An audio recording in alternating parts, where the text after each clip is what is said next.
ជំរាបសួរបងប្អូនទាំងអស់គ្នាថ្ងៃនេះខ្ញុំនឹងបង្ហាញពីរបៀបធ្វើនំអន្សមខ្នោសម្រាប់នំនេះប្រសិនបើបងប្អូនមិនមានស្លឹកចេកទេគឺបងប្អូនអាចប្រើជាកូនចានឬក៏កូនថាសដើម្បីយកទៅដាក់ចំហុយក៏បានដែរ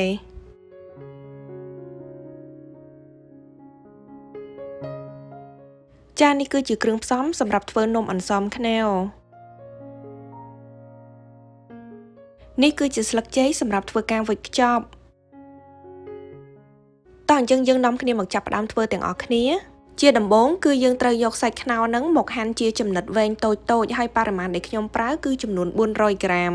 តាមពិតទៅចំពោះបរិមាណរបស់សាច់ខ្នុរគឺបងប្អូនអាចប្រើតិចជាងនេះឬក៏ច្រើនជាងនេះបាន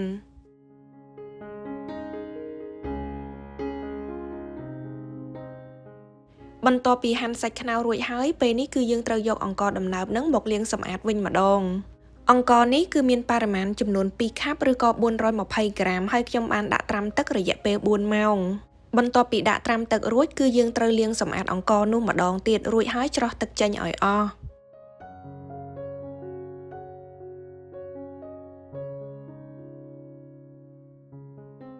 សាច់ខ្នុរជាមួយនឹងអង្កររបស់យើងគឺត្រៀមបានរួចរាល់ហើយពេលនេះគឺយើងអាចចាប់ផ្ដើមយកវាមកឆាបានជាដំបូងគឺយើងត្រូវចាក់ទឹកខ្ទិះដូងចំនួន1ខាប់ឬក៏250មីលីលីត្ររួចហើយគឺយើងត្រូវកូរទឹកខ្ទិះដូងនៅលើភ្លើងមធ្យមរហូតដល់វាពុះតិចៗ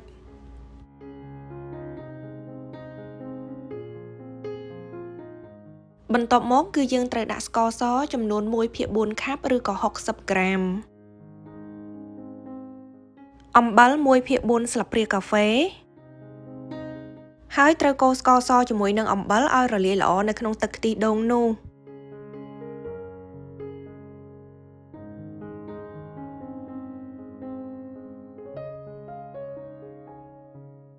អំបិលនិងស្ករសបានរលាយល្អហើយពេលនេះគឺយើងអាចចាក់អង្កររបស់យើងចូលទៅបាន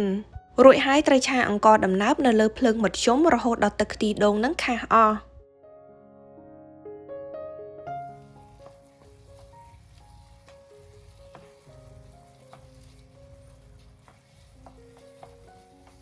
ឥឡូវនេះទឹកខ្ទិះដូងគឺបានខាអស់ហើយដូច្នេះបងប្អូនអាចចាក់សាច់ខ្នុរនោះចូលទៅ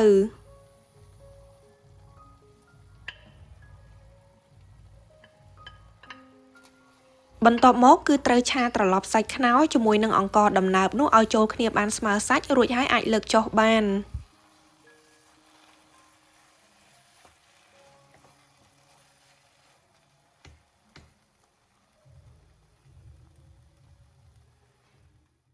ពេលនេះគឺយើងអាចចាប់ផ្ដើមធ្វើការវេចខ្ចប់នំអន្សមខ្នុររបស់យើងបានហើយស្លឹកចេករបស់យើងមុននឹងយើងយកមកប្រើគឺយើងត្រូវយកវាទៅរោលភ្លើងឬក៏ស្រុះទឹកក្តៅឲ្យវាឡើងទន់ជាមុនសិនបន្ទាប់មកគឺបងប្អូនអាចដួសអង្ករដំណើបដែលយើងបានលាយសាច់ខ្នុររួចនឹងមកដាក់ចំកណ្ដាលចំពោះទំហំរបស់នំអន្សមខ្នុរនេះបងប្អូនចង់ធ្វើតូចឬធំទៅតាមចំណូលចិត្តបានក៏ប៉ុន្តែជាទូទៅនំនេះតែងតែមានរាងតូចដាក់អង្ករដំណើបរួចហើយគឺយើងត្រូវរមូលវាបែបនេះ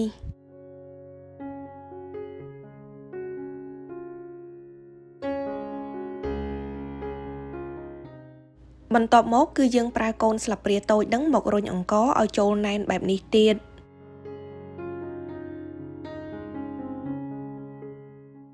រួចហើយគឺយើងត្រូវប្រើមេដៃទាំងសងខាងហ្នឹងរុញស្លឹកចេកដោយដែលបានបង្ហាញនៅក្នុងវីដេអូនេះ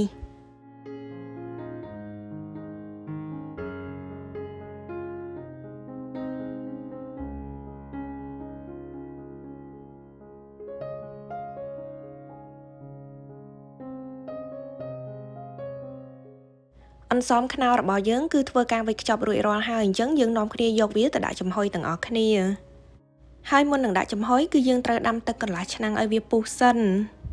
អន្សមនេះត្រូវដាក់ចំហុយរយៈពេល30នាទី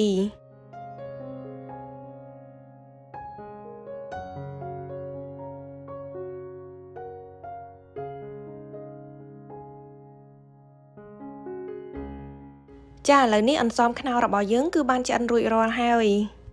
សាច់អង្ករដំណើបក៏បានឆ្អិនល្អមែនទែន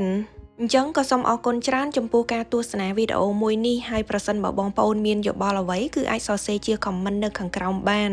ជាចុងក្រោយក៏សូមឲ្យបងប្អូនទាំងអស់គ្នាជួយ like និង share វីដេអូនេះឲ្យបានច្រើនផងហើយកុំភ្លេច subscribe នៅក្នុង YouTube Channel របស់ខ្ញុំដែលមានឈ្មោះថា Soma Fun